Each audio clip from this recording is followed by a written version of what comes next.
मेरा पति दफ्तर गया हुआ था और मैं घर के नौकरों के पीछे पीछे थी। घर का सारा काम मैं खुद अपनी निगरानी से करवाया करती थी। मुझे सुकून से बैठने की आदत नहीं थी। शादी से पहले मैं अपने पापा का कारोबार उनके साथ मिलकर संभालती थी, लेकिन शादी के बाद मैंने अपने घर को संभालना शुरू कर दिया था और कारोबार से खुद को फ्री करवा लिया था। मेरा पति विशाल बहुत ही पढ़ा लिखा और काबिल इंसान था।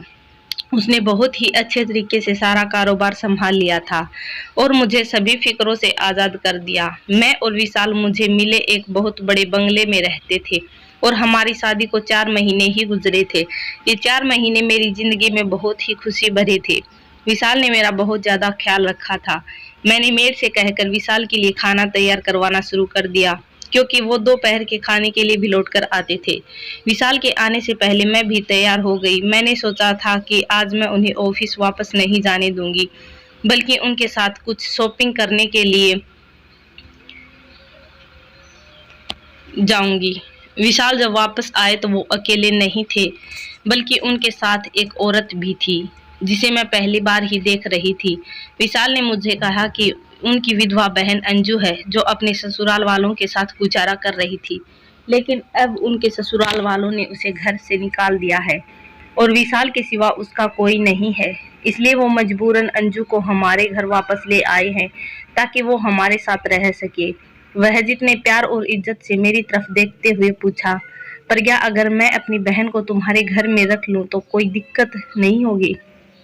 तुम चाहो तो हम अंजू को 7 क्वार्टर में जगह दे देते हैं, लेकिन मेरी बहन का मेरे सिवा कोई और सहारा नहीं है, इसलिए मैं उसे अकेला नहीं छोड़ सकता। पहले ही उसको वक्त ने बहुत तकलीफ दिए है और जवानी में ही अपने पति की जुदाई का अकेलापन झेलने पर मजबूर है। मैं इसे खुद से दूर नहीं कर सकता। विशाल की आंखों में नमी देखकर मैं तड़प उठी। मैंने नाराजगी का जाहिर करते हुए कहा कि विशाल, आप कैसी बातें कर रहे हैं? आपकी बहन मेरी भी कुछ लगती है, और भला मैं अपनी नंद को 7 क्वार्टर में क्यों जगह दूंगी?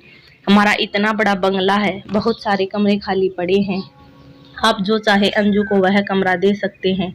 मेरी बात सुनकर विशाल का चेहरा खिल उठा। वो मेरा हाथ पकड़कर कहने लगा कि प्रज्ञा, मैं तुम्हारा एहसानमंद रहूंगा। मैंने उससे कहा कि अगर आपने एक बार भी ऐसी बात कही तो मैं आपसे पूरी तरह नाराज हो जाऊंगी।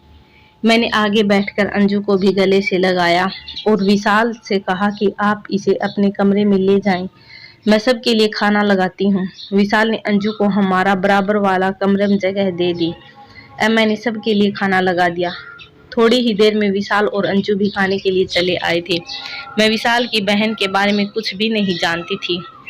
आज तक विशाल ने कभी अपनी किसी बहन का जिक्र नहीं किया था। विशाल की बहन बहुत ही मासूम और खूबसूरत सी थी। वो सर झुकाए बैठी खाना खा रही थी और मैं अंदर ही अंदर सोच रही थी कि किस्मत ने इस बेचारी पर कैसा सितम ढाया है। भरी जवानी में ही विधवा हो गई और कोई सहारा भी नहीं बचा। थोड़ी देर के बाद विशाल मेरे कमरे में आए तो मैंने उनसे पूछा कि आपने आज तक कभी भी मुझसे किसी बहन का जिक्र क्यों नहीं किया? आपकी बहन तो बहुत ही प्यारी है। आप मुझे पहले ही इसके बारे में बताते तो हम खुद उसको उसके ससुराल से यहाँ ले आते। वो कहने लगे कि अंजू ने अपनी मनपसंद शादी की थी और मम्मी पापा की मृत्यु से पहले ही अंजू से सारे रिश्ते खत्म कर लिए थे। कुछ दिन पहले ही मुझे पता चला कि अंजू विधवा हो गई है और मुझसे रहा नहीं गया, तो मैं उससे मिलने के लिए चला गया और उसके ससुराल वालों के व्यवहार देखकर मैंने यही फैसला किया कि मैं उसे अपने साथ ले आऊं। मैंने विशाल के कंधे पर सर टिकाते हुए कहा कि आपकी बहन को अब हमारे घर में कोई परेशानी नहीं होगी। मैं उसका बहुत ज़्यादा ख्याल रखूंगी। विशाल मुस्कुराकर कहने लगे कि मुझे तुम पर पूरा भरोसा है। मेरी और विशाल की शादी मेरे पापा की पसंद से हुई थी। मेरे पापा के दफ्तर में विशाल एक इंजीनियर की नौकरी करते थे और पापा को उनकी ईमानदारी, मेहनत और लगन बहुत ज़्यादा अच्छी लग गई थी। मैं पापा की फैक्ट्री संभालती थी और पापा दफ्तर में बैठते थे। मेरी भी विशाल से कई बार मुलाकात हुई थी, लेकिन उस वक्त मुझे ये पता नहीं था कि विशाल मेरी ज़िंदगी में हमसफ़र बनकर आएंगे। जब पापा की तबीयत कुछ खराब हो गई तो पापा को लगा कि अब उनकी शादी कर देनी चाहिए, मुझे अपने घर में खुश देखकर सुकून हासिल कर सके। तब पापा ने मेरे रिश्ते देखने शुरू कर दिए। अपनी ही बराबरी के रिश्ते देखते ही देखते पापा थक गए थे, क्योंकि हम अमीर थे और हमारी जैसी फैमिलीज में ज़्यादातर लड़के पसंद की शादियां करते हैं। और फिर गलत हरकतों में हो जाते हैं। फिर ना जाने क्यों एक दिन पापा ने अचानक ही विशाल को मेरे लिए चुन लिया। जब पापा ने मुझे विशाल के बारे में बताया तो मैं हैरान रह गई, क्योंकि वो किसी भी तरह हमारी बराबरी का नहीं था। लेकिन पापा कहने लगे कि बेटा वो एक मिडिल क्लास फैमिली से है और बहुत शरीफ लड़का है। मुझे यकीन है कि वो तुम्हारी कदर करेगा और कभी तुम्हारे साथ बुरा करने के बारे में नहीं सोचेगा। मैं चाहता हूँ कि तुम्हारी शादी किसी ऐसे इंसान से हो जो तुम्हारी कदर करे। विशाल से भी अच्छा मुझे और कोई नहीं लगा जिसे मैं तुम्हारा रिश्ता तय कर सकूं। तुम मेरे करोड़ों की जायदाद की मालिक हो। विशाल एक समझदार और मेहनती इंसान है। वो तुम्हारे साथ मिलकर मेरे कारोबार को भी बहुत आगे ले जाएगा और तुम दोनों एक बहुत अच्छी जिंदगी गुजार सकोगे। पापा के इस बात को तो मैं पहले से ही समझ गई थी कि विशाल एक अच्छा इंसान है। मैंने उसे कंपनी में बहुत ही लगन के साथ काम करते हुए देखा है। पापा ने विशाल के बारे में जो कुछ पता किया था उसके मुताबिक विशाल के माँ-बाप का मृत्यु हो गया था और वह अकेला ही अपने घर में रहा करता था। ये जानकर तो पापा और भी बेफिक्र हो गए कि उनके साथ कोई रिश्ता नहीं है, इसलिए उसका सारा वक्त और प्यार मेरे लिए होगा। पापा ने एक दिन मौका देकर विशाल से हमारे रिश्ते की बात की तो वह हैरान रह गया। मैंने और विशाल ने एक दो मुलाकातें की और हमारा रिश्ता पक्का हो गया। और विशाल के कहने के मुताबिक पापा ने मेरी और उसकी बहुत अच्छे से शादी कर दी। शादी के बाद मैं और विशाल पापा के दिए हुए बंगले में आकर रहने लगे। विशाल मेरा साथ पाकर बहुत खुश था और पापा बात बिल्कुल सच साबित हुई। विशाल ने पहले ही दिन मेरा इस कदर ख्याल रखना शुरू कर दिया कि मैं हैरान रह जाती। उसका बस चलता तो वो मुझे जमीन पर कदम भी ना रखने देता। शादी के कुछ दिनों बाद उन्होंने दफ्तर के काम की जिम्मेदारी मुझ पर छोड़ दो, मैं पापा के साथ मिलकर सब कुछ संभाल लूंगा। मैं बहुत वक्त से पापा के साथ जिम्मेदारियां संभाल रही थी और अब थोड़ा सुकून चाहती थी और उसने मुझे सुकून देकर खुश कर दिया। विशाल मेहनत से पापा के साथ मिलकर उनका कारोबार संभाल रहा था और मैं पूरी तरह घर गृहस्थी में लग गई। पापा पहले से ज्यादा बीमार रहने लगे थे। उन्होंने भी सब कुछ विशाल को ही सौंप दिया। वो कभी कभार एक दफ्तर चक्कर लगा लेते और विशाल को काम करता देखकर बहुत खुश होते। उसने हमारे कारोबार को बहुत बुलंदियों पर पहुंचा दिया था। दिन बहुत ही खूबसूरत से गुजर रहे थे और मैं अपनी किस्मत पर खुश थी। जब अंजू हमारी जिंदगी में आई तो हम 2 से 3 हो गए। विशाल हमेशा की तरह दफ्तर चले जाते और मैं घर के कामों के साथ साथ कभी कभार अंजू के कमरे में आकर उससे बात कर लिया करती थी। वो बहुत ही कम बात करती थी, उसको बात करना अच्छा नहीं लगता था। मैं जब भी उसके कमरे में जाती तो वो खामोशी से मेरी बातें सुनती रहती और कुछ ना कहती। शायद हालात ने उसे बहुत ज़्यादा तकलीफ पहुंचाई थी और यह तकलीफ मुझे उसकी आंखों में दिखाई देती थी। मैं चाहती थी कि अंजू भी जिंदगी की तरफ लौट आए, इसलिए मैं उसे कमरे से बाहर आने को कहती थी। एक दिन जब दफ्तर से वापस घर आए तो थोड़ी ही देर बाद अंजू के कमरे से होकर मेरे पास आए और कहने लगे कि तुम अंजू के कमरे में ना जाया करो, उसे कुछ वक्त के लिए अकेले छोड़ दो, वो खुद ही अपने दुखों से निकल जाएगी। उसे किसी से भी अपने दुख के बारे में बात करना अच्छा नहीं लगता और तुम्हारे बार बार उससे बात करने से वो परेशान हो गई है और यहाँ से जाने की बात करती है। यह सुनकर मैं परेशान हो गई, कहीं विशाल मुझे गलत ही न समझ ले। इसलिए मैं उनसे कहा, क्यों मैं अंजू के कमरे में नहीं जाऊंगी, मैं तो बस उसे जिंदगी की तरफ लौटता हुआ देखना चाहती थी। विशाल मेरा हाथ पकड़कर बोला कि मैं जानता हूँ प्रज्ञा, तुम्हारे इरादे बहुत ही साफ होंगे, लेकिन इस वक्त वो तन्हाई चाहती है, इसलिए उसे अकेला रहने दो। मैंने विशाल से वादा किया कि मैं अब अंजू को परेशान नहीं करूंगी। वैसे भी आजकल मेरे पास बहुत ही ज्यादा काम है। मैं रात को जल्दी सोने लगी थी और सुबह बहुत देर से मेरी आंखें खुलती थी। विशाल मेरे उठने से पहले दफ्तर जा चुके होते और बहुत कम वक्त में मुझे उनके लिए खाना तैयार करवाना होता और घर के कामकाज भी देखने होते। हर वक्त मुझ पर थकान छाई रहने लगी और मुझसे घर के काम भी ठीक से नहीं होते थे, जबकि काम तो नौकरों को करने होते थे। मैं सिर्फ नजर रखती थी। मैं ज्यादातर वक्त अपने कमरे में गुजारने लगी थी, क्योंकि थोड़ी देर में ही मैं थक कर चूर हो जाती। शादी भर में अपनी पुरानी मेड को अपने साथ लाई थी।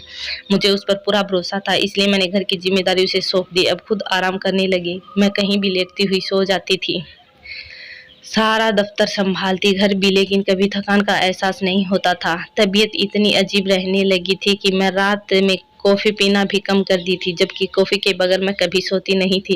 विशाल ने मैंने यही बात कही कि वो कहने लगा कि मौसम बदल रहा है, शायद इसलिए तुम्हें ऐसा एहसास हो रहा है।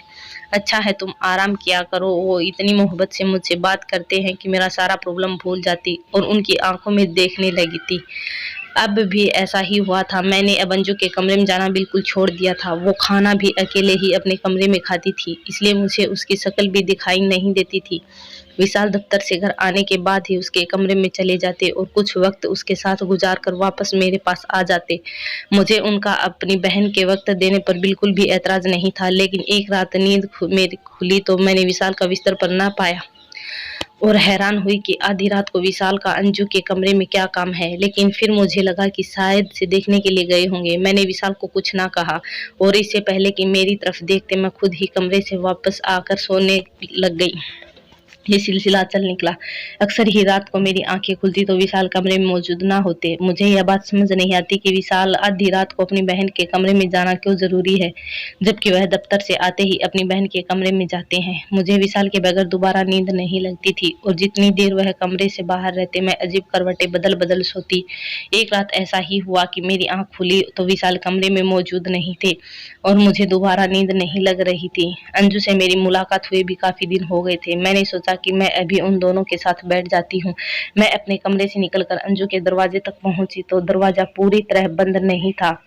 अंदर से कुछ कुछ मुझे नजर आ रहा था। उस मंजर ने मेरे होश उड़ा रख दी। मैं सोच भी नहीं सकती थी कि अपनी बहन के साथ आधी रात को विशाल ये भी कर सकते हैं। मेरे लिए अपने कदमों पे खड़े रहना मुश्किल हो गया। अंदर से आती आवाजों ने तो मेरे बोलने की ताकत भी छीन ली थी। विशाल अंजू को सीने से लगाए बैठे थे और उसे प्यार कर रहे थे, पर ऐसी मोहब्बत एक बहन भाई के बीच किसी भी सूरत में नहीं हो सकती। मैंने उसे जिस हालत में देखा वो लफ्जों में बयान करना बिल्कुल भी मुमकिन नहीं था, लेकिन विशाल और अंजू की बातों ने तो मेरे कदमों तले जमीन निकाल दी। उनके रिश्ते की हकीकत भी पूरी तरह खुलकर मेरे सामने आ गई थी।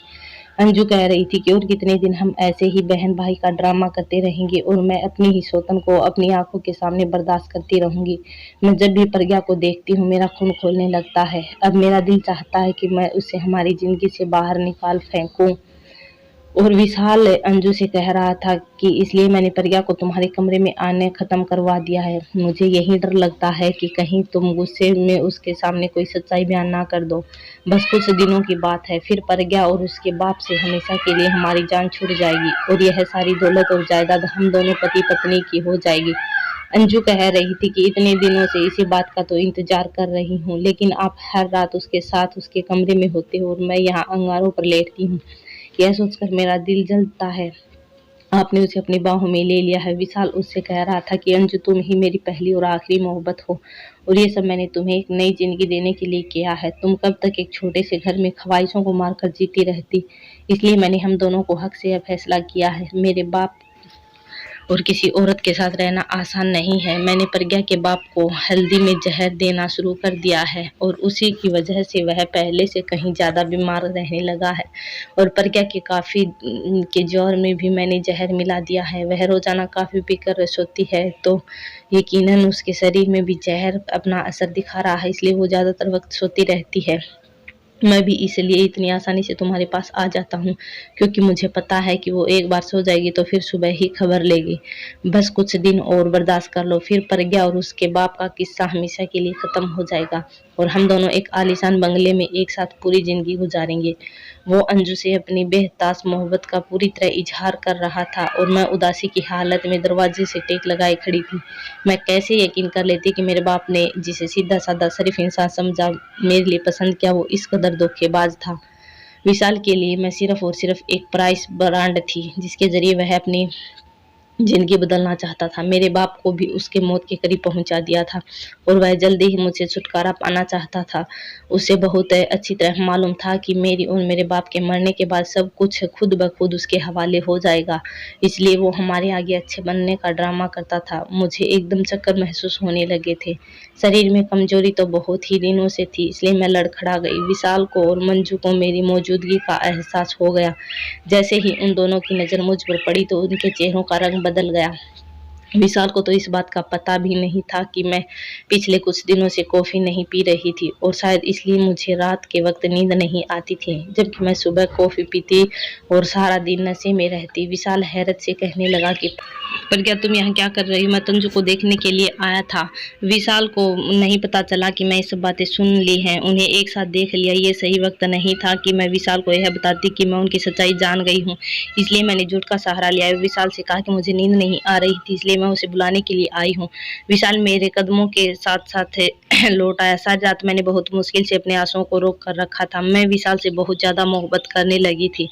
मैंने दिल से उसे अपना माना था, लेकिन उसने मेरे एतबार को तबाह कर दिया था। सुबह होते ही विशाल दफ्तर के लिए निकल गया और मैंने मौका देकर एसएचओ साहब को फोन मिला, जो मेरे अब्बा के दोस्त हैं। मैंने रोते हुए उन्हें सारी हकीकत बताई। उन्होंने मुझे यकीन दिलाया कि यह सब कुछ ठीक कर देंगे और थोड़ी ही देर में कुछ पुलिस वालों के साथ हमारे घर चले आए और सबसे पहले अंजू को कमरे में बंद कर दिया। मेरी कॉफी के जार को अपने कब्जे में लेकर उन्होंने उसका टेस्ट करवाने के लिए भेज दिया कि यह साबित हो सके कि विशाल ने मुझे जहर देने की कोशिश की है। एक लेडी कांस्टेबल को बुलाकर अंजू से भी पूछताछ शुरू कर दी गई, तो वो भी किसी रट्टू तोते की तरह सच बोलती चली गई।